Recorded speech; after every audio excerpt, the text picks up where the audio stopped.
Welcome to Tita Talks. My name is Sonia Tita Puopolo, and I'm your host. It is a great privilege and pleasure to welcome Elisabetta Caraccia, who lives in Ibiza, Spain. Betta is a mother of three, anthropologist, environmentalist, and advocate of social awareness and global consciousness. As a valued member of the Advisory Council of the Ibiza Preservation Fund, she keeps busy to preserve Ibiza and Formentera's exceptional beauty and nature. The fund aims at combining its international spirit with the addition of local experts and works towards building bridges of understanding between the international and local communities. Betta and her life partner, actor Ray Stevenson, travel extensively because of work demands and their passion to learn more about the world. Betta currently is participating in the exciting launch of World Localization Day, Sunday, June 21st, 2020, which has been pioneered by her friend Helena Norberg-Hodge, the founder and director of Local Futures. This movement includes endorsements from one of my teachers, His Holiness the Dalai Lama, and participation from many world famous artists, including Russell Brand and Annie Lennox, amongst others. And today, we're talking about the healing power of nature, a self-care tool for you. Welcome to Tita Talks, Betta. Thank you, Tita. It's such an honor to be with you. I'm very grateful. We are so delighted to have you on Tita Talks, Betta.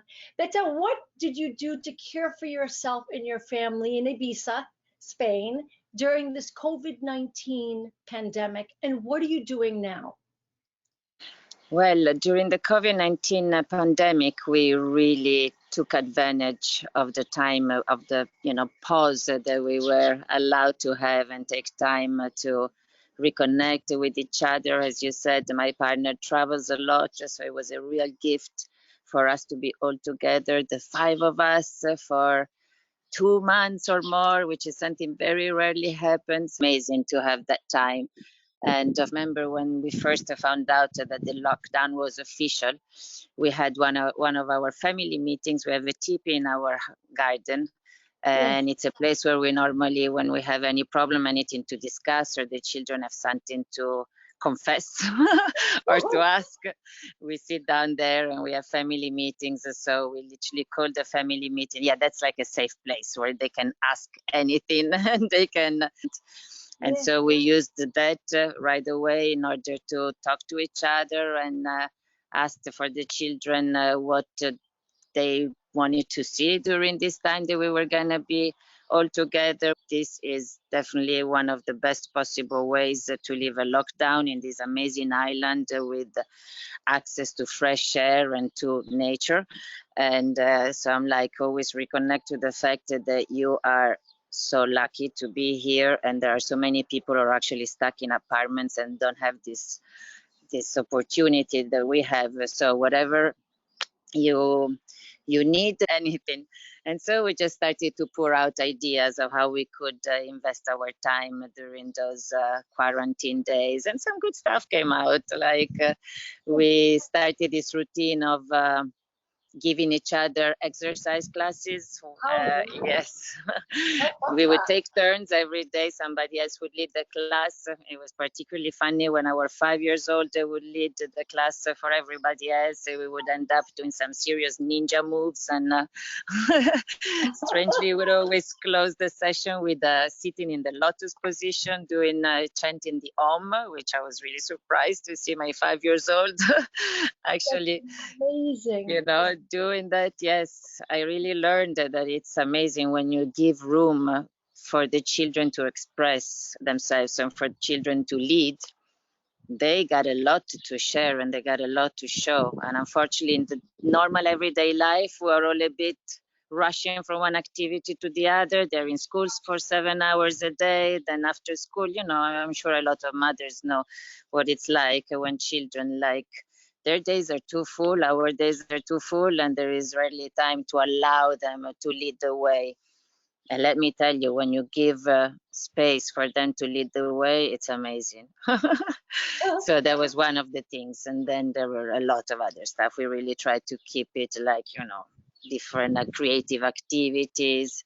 Any creative idea that was popping up, we would try to give it space for it to become reality.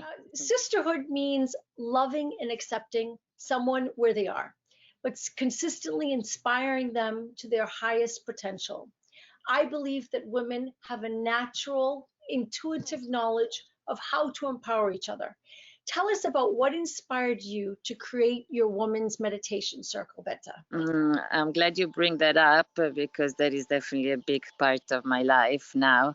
And to be accurate, I would like to specify that I actually did not create it. I have inherited it from a wonderful English lady that I had met shortly after moving to this beautiful island, who had been carrying on her own women's circle in her house. She had actually inherited it from a woman in Santa Fe, she told us one day. And it's just really super simple concept. Once a week, we would sit every Wednesday, we would sit in circle in her house and she would lead an hour meditation. And I had not been familiar with the women's circle or anything like that before meeting her. But she really made me realize how important it is for us. At the end of the day, women are pillars. We are pillars of our families. We're pillars of society. We are the ones, we're bringer of life, a bringer of peace. This is kind of within us. This is what we were created for. And the fact that at least once a week we can sit in a circle and feed off each other's energy and remind each other our powers, our responsibilities, our duties, and how wonderful and special and what a privilege it is to be a woman with everything that it entails is amazing. I think also it's super important for us to stop and reconnect and recharge, and to stop and reconnect with other women makes you really recharge 3 times more than if you were on your own. So that is definitely become one of the biggest gifts I've ever received, I think, this women's circle, because basically, unfortunately, in 2014, this beautiful lady, Valerie, she passed away. And the following Wednesday, we sat in her teepee. And, we were quite a big group of women of all ages, and of all the countries, because Ibiza is this island where everyone meets. And we just looked at each other and we were like, Valerie's gone, but this thing cannot stop here. So I was like, I have a teepee too, if we want to just move the circle into my teepee. And this is what happened. So basically. You mentioned that you met with a shaman who had said when women come together, share that. Yes. That is amazing. Yes, that was like quite a few years ago. I did a workshop with a Peruvian shaman who actually was teaching about the female energy and connection to female power. And he told us that in his culture, in his tradition, they believe that when 100 women come together and they bring their intentions together, they can change the world. And I still believe that's possible. I love that. I love it, and I do too. I believe it's possible too. And it's wonderful to hear a man saying that. Yes, absolutely. But our philosophy is that true self-care relies on utilizing all 4 pillars of a healthy lifestyle. That's exercise, nutrition, rest, healing, and mindfulness meditation. This is our formula for health, happiness, and longevity. When these 4 pillars are in alignment, we achieve harmony and equilibrium. What is your daily wellness routine, and what self-care tools do you use on a daily basis? First of all, thank you very much for having put it down so clearly for everyone around the world these 4 pillars, because it's really true. And I actually always tell to my kids as well that life is like a soup, and you have to have the right ingredients in the right amounts every day in order for the soup to come out good. And for sure, these are the main things they have to, I'm really super focused that they have to get outside, they have to use their body every day. they should go to sleep earlier, which is not something that we managed to do. When you take care of those 4 pillars, you are relaxed and centered enough to be able to expand the love vibration and attract a lot of love. So buy organic food to make sure that in my house there is local as much as possible. I shop into local organic shops or even directly from farms here in Ibiza. Thankfully, it's quite easy over here to access the right kind of goods produced by local producers, which I'm really super happy to be supporting, right? First of all, I'm super happy to know that my children are getting this kind of food inside their bodies. And second of all, I'm happy to support with my purchases local producers, people that I know have the same vision as me towards the sustainability and, health. And then as I said before, I always try to get out and to, make sure that at least once a day we all move our bodies somehow. We do exercise. We are lucky enough to be able to just get on a bicycle and do a tour. Because here in Ibiza, I live in a small area that it's called Salinas, that it's a natural park. So it's quite amazing to just get on a bike, and it's all flat. This is where the Phoenicians used to harvest salt from the sea. So we have a very nice flat area where we can just go with the kids to ride bicycles. So I always try to do that to make sure every day we do some proper movement, we get some good food. I meditate. I cannot say that I manage to do it exactly every day, but I really try. I have my corner that it's dedicated to meditation, which I think every woman should have, a place where they can be on their own, even if it's just for a few minutes, and reconnect. And then yes, rest. I still have to work on that, honestly, because I don't get to rest as much as I wish. Given the COVID-19 pandemic, we are more aware than ever before the importance of our physical and mental health. We now understand that well-being is the ultimate priority. Tell us about the importance of the launch of World Localization Day on June 21st, 2020. Yes, it is very important right now, exactly for the reasons you've just mentioned. We are now more aware than ever of what are the real priorities in life. I think in the lockdown, all of us have realized that have healthy relationships, love, access to your loved ones. When we were stuck in a place without being able to go to visit our loved ones, we realized how much that is crucial for our well-being. And contact to nature. As I was telling you before, I was feeling so blessed and privileged. I really had to fight with my, tendency of feeling guilty for having this mountain that I could explore and the garden where I could just be out in the sun, thinking about so many friends in Italy stuck in apartments with their kids without even being able to go for a breath of fresh air. So these are the most important things in life, much more than accumulating goods and going shopping or doing a lot of things or just being super busy like we used to be. And I really I feel super honored to have been able to participate and help my friend Helena, because I have so much admiration for her, for the work she's done. She's been an advocate for local economies for almost 40 years. And she's really studied all the data that you need to know. She knows things that I wish everyone would know. They had part of the Dalai Lama had said, part of wishing World Localization Day every success. And he said the lesson we can learn from the past is to act locally, even while thinking globally. And think globally, of course. As you know, I definitely think globally. Absolutely. Betta, you're such a great inspiration to us. Who inspires you? Who and what inspires you? Look, I got goosebumps for some reason because I got so much inspiration from, honestly, from you, for one, and from all the sisters of my meditation group. But I would say children, my children, and children in general are a great inspiration to me. They're really the most pure and wonderful and complete expression of human life on earth, for sure. And I think they're our real teachers. Then, of course, my mom and my grandmother, they are women that, I mean, have given me everything I have. Like yeah, mom is definitely a huge inspiration.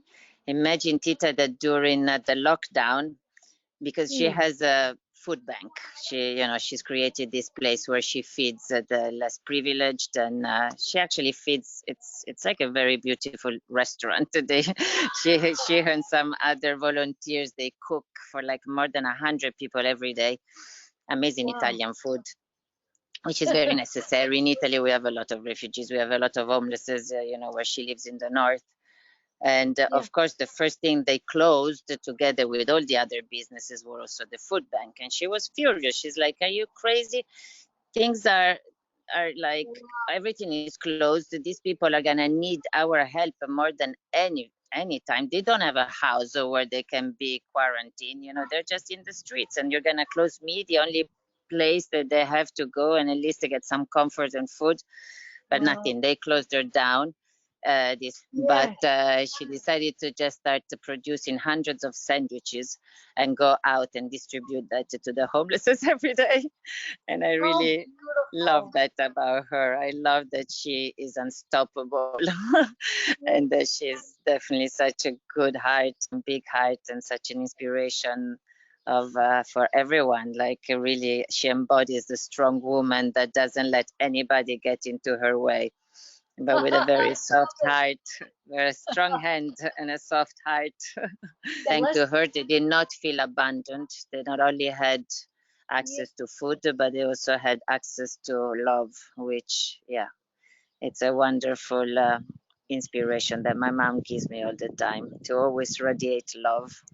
And if I must admit, I mean, there are so many teachers, masters, ascended masters. The Dalai Lama is one of yours. He is definitely one of mine as well. There are many, many of these amazing, wise people.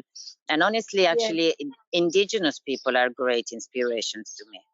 The more, because I mean, I majored in history of primitive religions, which actually it's not primitive, it's about the tribal religions and indigenous religions. They're not even religions, but this is how they were called in the university in Rome, where I graduated. Oh, we got a little interference. That's great. Hello. So, and I get really, really inspired by these cultures. I want to read an excerpt from my book, and it's about empowering yourself with the skills to live a happier and healthier and more harmonious life. And so this excerpt from my book, Sonia's Ring: physical and spiritual well-being is necessary for life and growth. It is what helps us keep alive, maintains and nourishes love, faith, hope, perseverance, compassion, and kindness. All of this is available for you. So reach out and grab what is yours. Betta, what would you like to make sure we communicate with our global viewers? Thank you for this opportunity. There are a lot I would like to share, and I shared already a lot. I think, it's these times have really given us a moment in which it's very important to have our voice heard. Spontaneously, this idea arose that they were going to write a manifesto. We're going to write a manifesto from the Ibiza women to the world, where we outline what we would like to see in the new normal, the principles, how to really get our power back, go back to this vision in which we can truly be caretakers of this planet, and we can go back to our original role as women, not only though as humanity. But to thank you so much for joining us on Tita Talks. Thank you for sharing your wisdom and knowledge and understanding of the environment, of nature, of the healing power of nature, a self-care tool for you. Thank you. Much, Tita, for the amazing work you do. This is so important what you're doing, what you're saying, what you're trying to spread, because this is the new normal we need. These 4 pillars to become big pillars on which every single life rests strong and can grow to dimensions and potentials that we cannot even conceive yet.